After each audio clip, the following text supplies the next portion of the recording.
Hi, I'm Attachment Specialist Adam Lane Smith, and today I'm going to talk to you about why you should give having kids a second look. Because for a lot of people, they're going to wish they did. A lot of people look at kids and say, what's the big deal? A lot of people in our culture are brainwashed into thinking pets can be kids.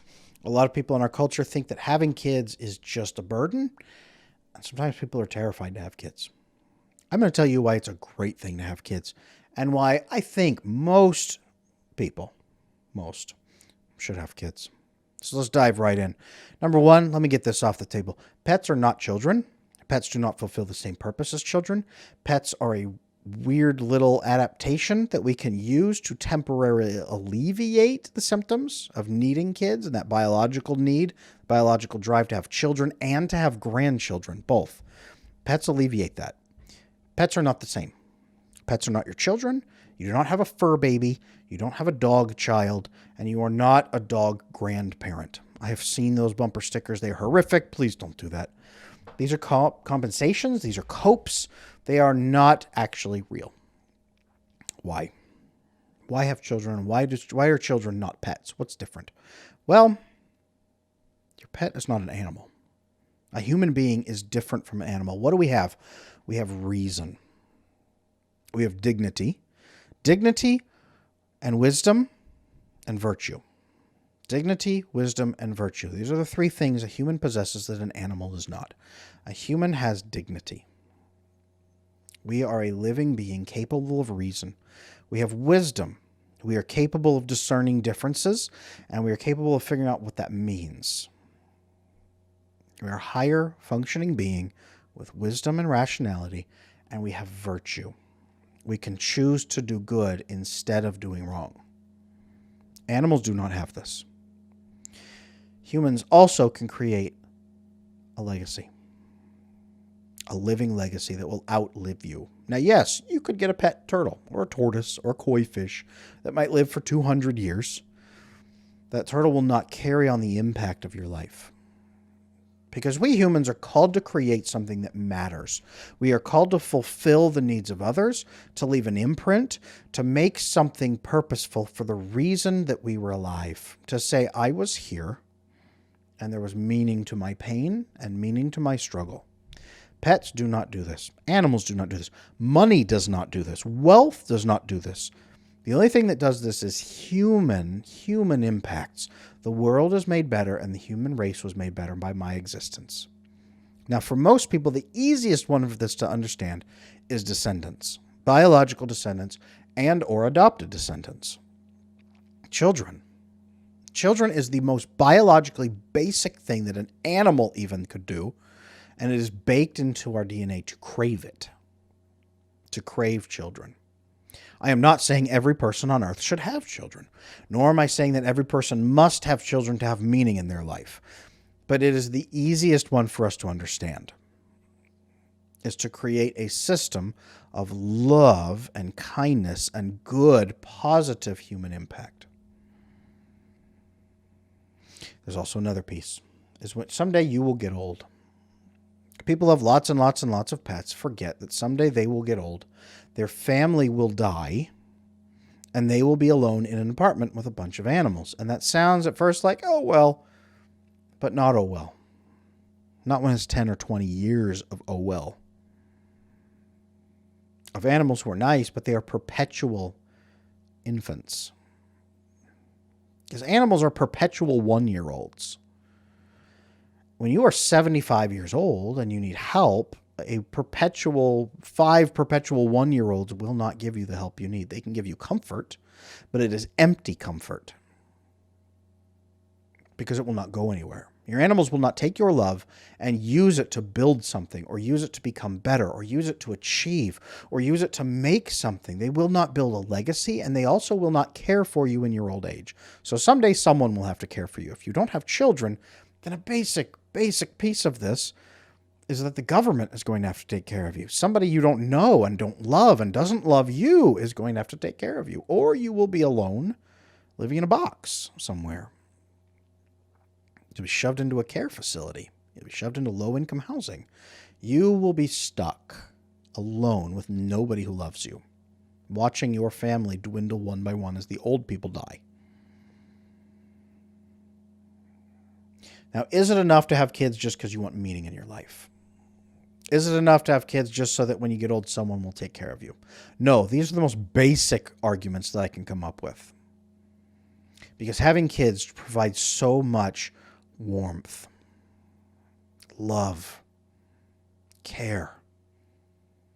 If you are a person who loves animals and you are offended by this video because I said your child is not your preferred child is not your real child, you have a lot of love to give. If you got yourself healthy and had good attachment and found a healthy partner with good attachment, the world needs good people in it. There's a saying that the future belongs to those who show up. Now, if you have a child and raise that child to be a wonderful, warm, loving person who goes out into the world and creates good, then you have done something good for the world. People say, how could I make a child in a world like this? It is a world like this that needs children raised with love. If we all give up, then the future will be populated by people who don't care about their kids. That is a terrible future to imagine. A world of children raised who don't know love? A world without the concept of love? Is that really what you want to create? It's more than that. Having children builds a thriving system that makes the world better. But if you have 3 children, and they get married and have 3 children, and they get married and have 3 children, and they get married and have 3 children, and they get married and have 3 children, 3 kids, 9 grandkids, 27 great-grandkids, 81 great-great-grandkids. It adds up and adds up and adds up. After 120 years, 150 years, you're looking at 250 descendants, 240 descendants by marrying in. Your great-great-grandkids and everybody included, 120 biological descendants, and then it boosts from there. 120 biologicals, 120 spouses, 240 people by the time you hit your great-great-grandkids. Blows up from there. You can build a village. You can build a village of thousands of people in about 150, 200 years. Just 3, 3, 3, 3, 3. And if it goes up from there, I'm Catholic. We have like as many kids as we can find and adopt and steal. Then you're basically looking at a gigantic footprint of healthy, loving people who are raised to solve problems together, to work as a tight-knit group, assuming that you build good, healthy attachment into it. They work together to solve their problems. They take care of each other's mental health. They work financially, responsibly. They're responsible for their environment. They don't pollute. They don't destroy because now they have legacy to focus on. It creates a long-term legacy focus in them, too.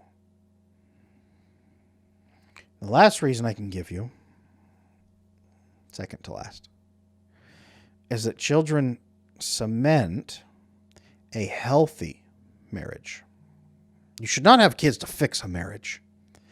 But if your marriage is healthy, children gives you a really good goal to move toward together. The purpose of marriage throughout history has been 2 people coming together to have children and to create a stable environment for those children, to raise a healthy generation, to pass on their values and morals into the future, to make a better future. And that is the purpose of that marriage. Never have goals to fix a marriage, but fix a marriage so that you can have kids together and make them good, healthy kids. And the very last reason I can give you, it's because having kids is fun. Having kids is fun. I have 4. They can be tiring. They can be destructive. They can destroy every physical object you've ever cared about. They can color on the walls. They poop everywhere. You gotta wipe it up. Smells can be disgusting sometimes. They can deprive you of sleep. They can scream at you. They can make you frustrated. But they are so much fun. They are a blessing. They are a kindness. They are a reward for life well lived. Their smiles, Their warmth is unlike anything that someone can experience who doesn't have kids, which is why people who don't have kids can make it as trivial as saying, my cat is my baby. Because if you've experienced the real warmth of a loving, healthy family, you don't compare that child relationship to a pet. A child can sometimes seem close to a baby, but you won't confuse it.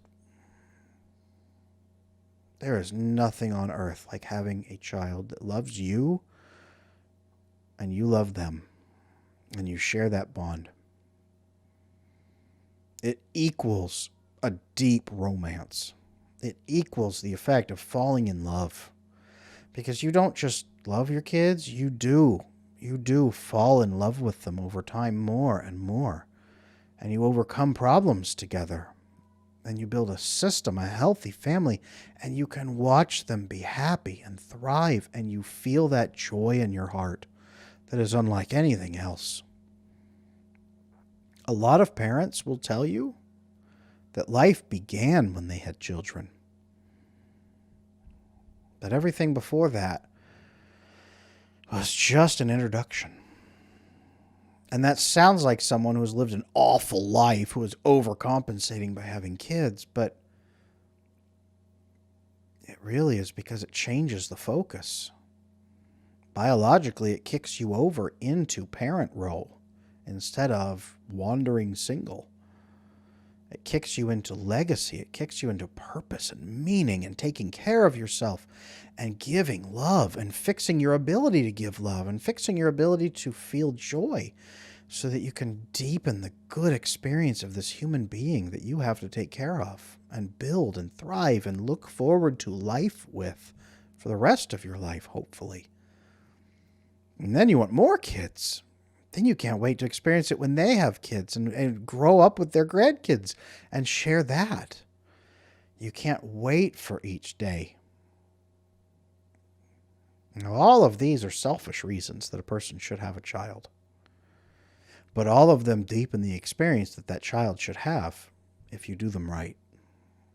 Because these are deep appreciations for that child and the blessing they are. No dog will ever equal this. You can have this with an adopted child. You can have this with a foster child. You can have this with someone you pick up and make into your child. You can. I'm not saying that blood is required. For some people it might be.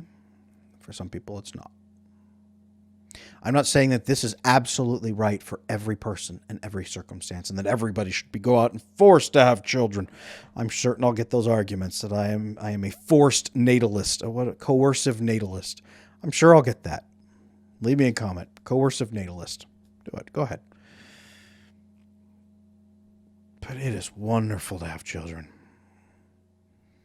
And if you want to make a better world, raise a better world. That's the number one thing you could do, is create a human being who will outlive you, who will carry on your principles and values and make this world better in the way you want it to be. In a way that fulfills them too. That is the gift that we are given when we can create life or adopt. It is raising a child who will shape the future in ways we can't even imagine now. Children are wonderful. Wonderful. So if you have been thinking about having kids, if you have pets as kids, if you are absolutely enraged right now listening to this, give it another thought. Because, as has been said, children are our future. What kind of future are you making right now? Thank you for watching. I'm Adam Lane Smith, attachment specialist and parenting extraordinaire, at least in my own home. Please like, comment, even if it's a bad, angry comment, even if it's coercive natalist. I'll wear that as a title. It's all good. I'll get a business card. Adam Smith, coercive natalist. Leave me a comment, like it, subscribe, share this with someone. Maybe don't attack them with it, but if you're thinking about having kids together in a couple, maybe this is a good conversation to have. Thank you for watching.